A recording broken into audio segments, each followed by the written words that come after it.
एक शख्स पास रह के भी समझा नहीं मुझे। एक शख्स पास रह के भी समझा नहीं मुझे। इस बात का मलाल है, शिकवा नहीं मुझे। मैं उसको बेवफाई का इल्जाम कैसे दूं?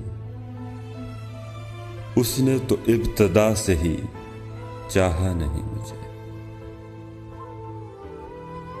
क्या क्या उम्मीदें बांध के आया था सामने, उसने तो आंख भर के भी देखा नहीं मुझे।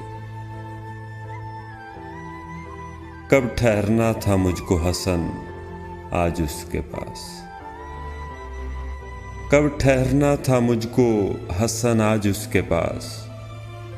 अच्छा हुआ कि उसने भी रोका नहीं मुझे।